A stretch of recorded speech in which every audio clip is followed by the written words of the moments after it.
Welcome back to the Red Dice Diaries RPG podcast with John and Hannah.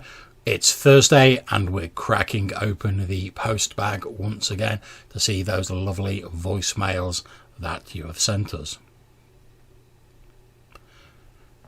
And before we start looking at the voicemails, we'd just like to thank the person who, after listening to our recent episode on court cases, recommended a blog post by my fellow Purple Worm host, Dave Aldridge from D Percentile, on his rules for theological debate in the Black Hack. A couple of people recommended that to us. I'm afraid I can't remember the names, but our sincere thanks to recommending that for us. We're going to give that a look.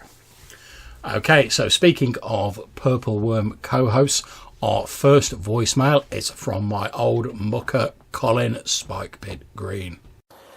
John, you'll have to excuse me for not using the, Speakpipe.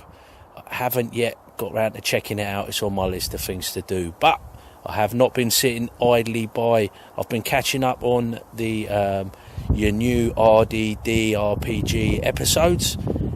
In particular, I was enjoying the episode where Hannah was talking about Star Trek and modifying fate for it to work with the expansion of a campaign onto the space station, and the talk of scum and villainy really piqued my interest. I'm going to have to dig out my Blades in the Dark book and spend some time looking back through that. There's never a shortage of games to play, I find. Anyway, really enjoying it, and yeah, all the best with the new format. Take care, catch you later. Hi Colin, glad you really... I'm sorry, just want to crap at this. Hi Colin, glad you enjoyed the podcast.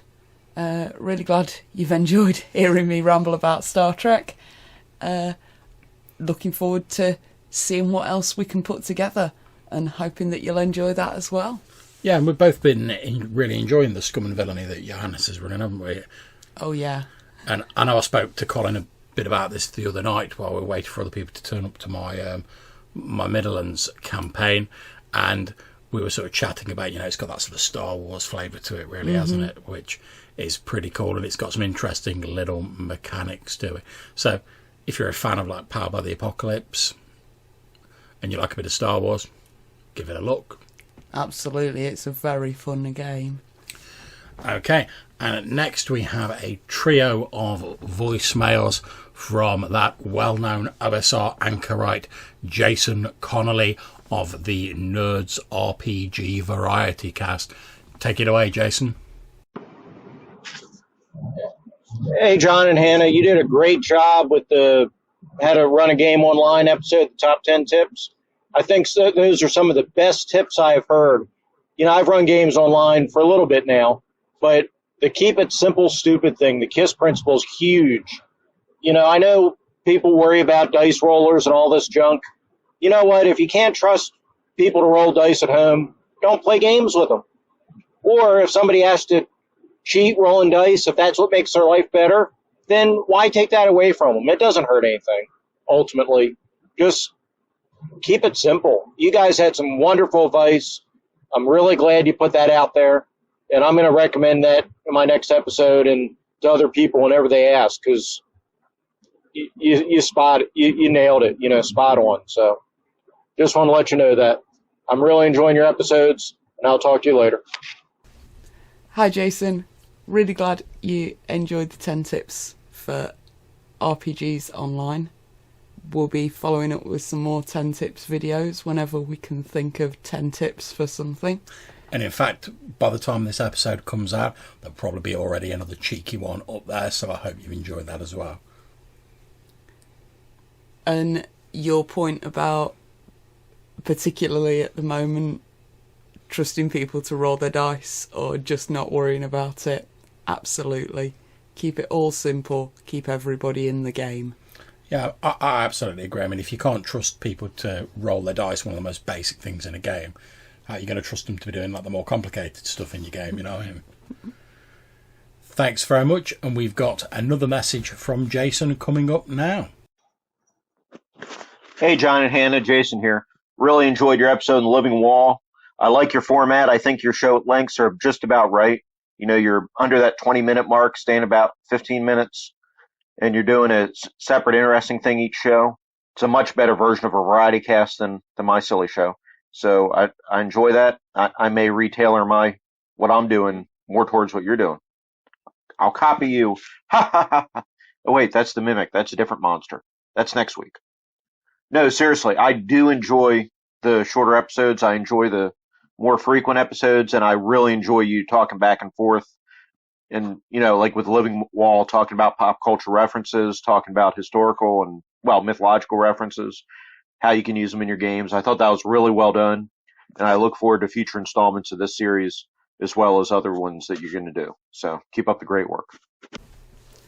Hi again, Jason. Thanks for that.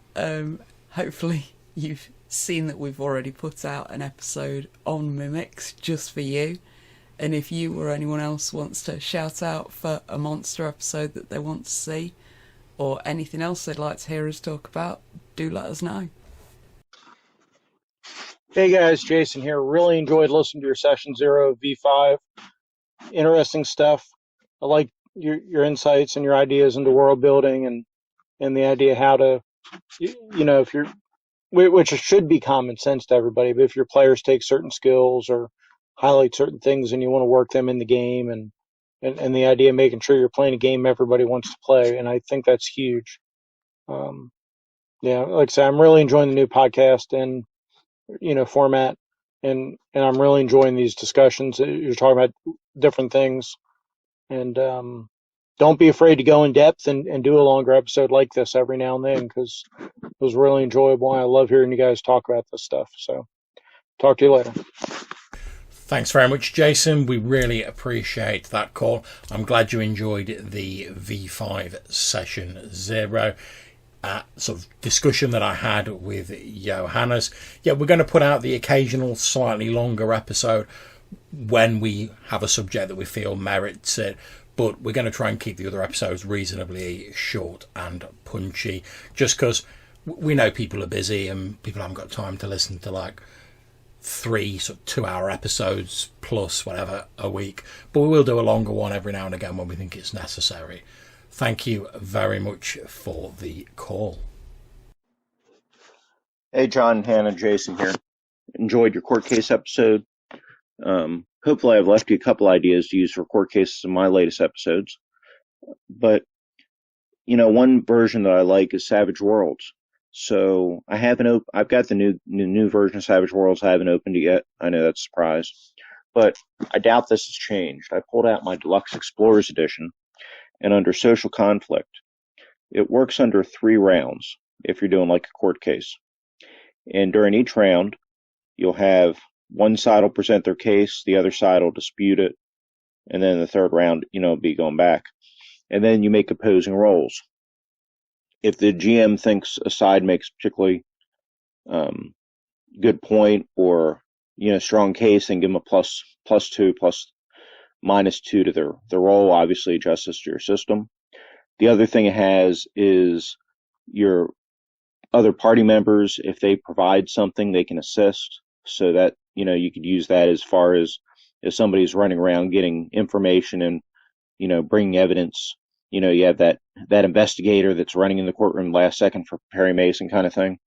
And then it has a little table at the end, depending what the results are, whether you tie or, I'm going to leave you another message to explain the results.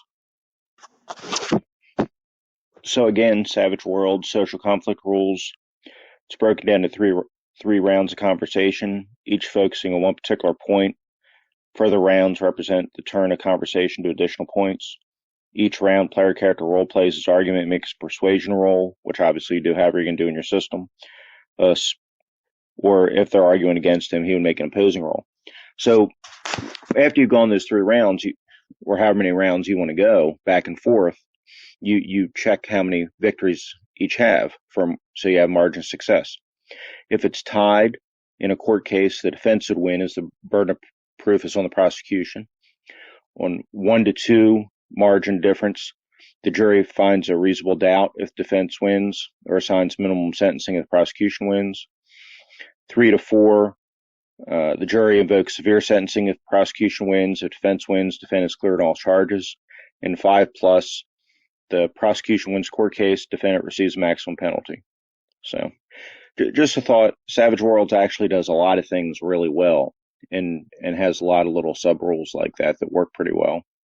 But like I was saying, you can do the thing where your investigator is running the evidence in the courtroom at the last second, and you can use that where other players can roll against a skill investigation or whatever, and then give a bonus to your players roll that round, something like that. I hope that didn't come across too broken and stupid. Hi again, Jason. Really glad you enjoyed the court case episode, and yeah, that's a really interesting system. I will pull the Savage Worlds book off John's shelf shortly and take another read through it. Oh, I think I've only got like the cheap ass like Explorers edition or whatever it is. That's fine. But yeah, thank you very much, Jason, for this and for all of your calls. We will certainly have a look into that, and Hannah might end up using, or at least taking some inspiration from it for a Star Trek game. Because you're looking at a lot of different inspirations. There's been so many different things that I've looked at for this, and it's all going to end up in a big melting pot, and then probably a shredder. Okay, so thank you to the people who have left us voicemails. That's Colin, Spikepit Green, and of course Jason Connolly from the Nerds RPG Variety Cast. Thanks very much, guys. We really enjoyed sitting down and answering these voicemails. If anyone else has any voicemails or communications they want to leave us, you can drop us a voicemail using the Speakpipe app, which there'll be a link. You can drop us a message using the Speakpipe website. There'll be a link in the description for this show.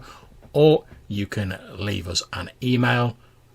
The email address is rddrpgpodcast@gmail.com. So hopefully we'll see you all soon. Take care, stay safe, and keep gaming.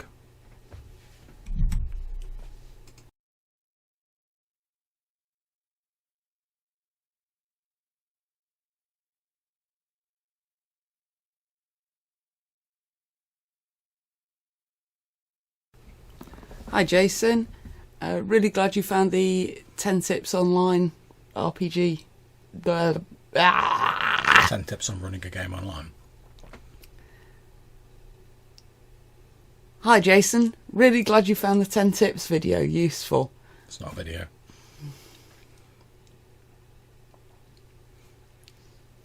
Hi Jason. Alright, get yourself together. We'll get it together tomorrow. It's alright, you've got something else to use for your fucking outtakes now.